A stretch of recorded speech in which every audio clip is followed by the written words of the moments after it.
तेलंगाना के मेरे दोस्तों, बुज़ुर्गों, नौजवान साथियों, माँ बहनों, हम सब जानते हैं कि 30 तारीख को आपके इंतखाबात हैं और पूरा हिंदुस्तान की आवाम आपकी तरफ देख रही है, एक आस भरी नज़रों से देख रही है कि तेलंगाना की आवाम क्या फ़ैसला लेने वाली है। क्या 30 तारीख को एक ऐसा फ़ैसला लेंगे कि जो सियासत आज पूरे हिंदुस्तान को बांटे हुए है, एक तरफ नफ़रत फैलाने वाली, घरों को जलाने वाली, जहर समाज में घोलने वाली, दूसरी तरफ इंसानियत वाली सियासत, मोहब्बत वाली सियासत, लोगों को जोड़ने वाली सियासत, ये आपको 30 तारीख को चुनना है। क्योंकि आपको लग रहा होगा या आपको बताया जा रहा होगा कि हिंदुस्तान की लड़ाई तो अलग बात है, ये तेलंगाना की लड़ाई। आप देख लीजिए, कर्नाटका रियासत में हमने कांग्रेस पार्टी को जिताया तो तेलंगाना में बीजेपी साफ हो गई। अगर तेलंगाना में कांग्रेस पार्टी को आपने चुना तो पूरे हिंदुस्तान में बीजेपी कमज़ोर हो जाएगी।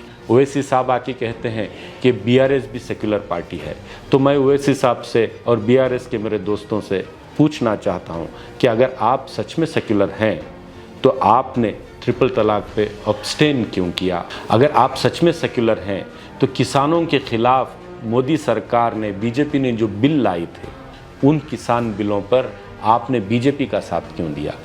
उनकी मुखालिफत क्यों नहीं की? मैं आपसे पूछना चाहता हूं, अगर सच में आप सेक्युलर हैं तो सीएए एनआरसी पे आप क्यों कुछ नहीं बोले? जब हमें पूछा गया कि आप कौन है, आपके बाप कौन है, आपके दादा कौन है, आपका कागज़ कहाँ है, तो केसीआर साहब आपने उस पर बात नहीं की, तो आप कैसे सेक्युलर हो गए? मैं आपसे पूछना चाहता हूं कि यूनिफॉर्म सिविल कोड में हर स्टेट गवर्नमेंट ने अपना ओपिनियन लॉ कमीशन को दिया, तो केसीआर साहब आपने अपना ओपिनियन क्यों नहीं दिया?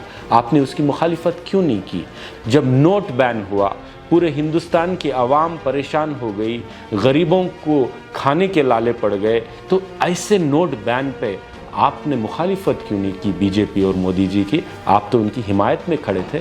आप बात तो सेक्युलरिज्म की करते हैं, जब पार्लियामेंट में वोट डालने का वक्त आता है या तो आप अब्सटेन हो जाते हैं या आप उनके साथ खड़े रहते हैं। अगर ये सेक्युलरिज्म है और इसके लिए वो ऐसे साहब आपके साथ खड़े हैं, तो मैं नहीं समझता कि इस मुल्क के लिए ये अच्छी बात है।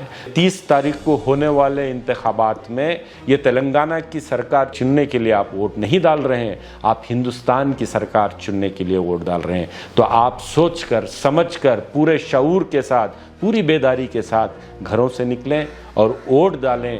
और पूरे हिंदुस्तान को एक पैगाम तेलंगाना से आना चाहिए कि मोहब्बत जीतेगी, नफ़रत हारेगी और तेलंगाना में कांग्रेस की सरकार बनेगी। शुक्रिया।